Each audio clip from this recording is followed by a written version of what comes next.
Ата-аналардың балаларға жыныстық тәрбие туралы ақпарат беруі, жыныстық тәрбие беруге қорқынышы. Ол бірінші қорқыныш, ол білімнің болмауы. Екінші, ең көп кездесетін ата-ананың қорқынышы, және сізде де сондай бар ма, бақылап қараңыз.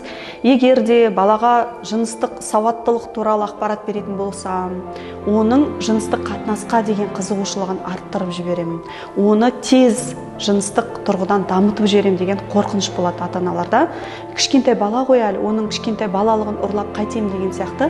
Шын мәнінде ең үлкен кездесетін қателіктердің бірі осы. Керісінше бала ала алмаған, білмеген ақпараттарын басқа ақпарат көздерінен іздейді, міндетті түрде табады, алады, және ең жаманы ол бұрыс ақпараттарды алады, дұрыс емес бағыттарды көреді, және сіз ойлаған қорқыныш 2-3 есе жүзеге асады. Шынында бала оған қызығушылығы артады, ол шынында дамып кетеді, өйткені дұрыс емес ақпараттар алды.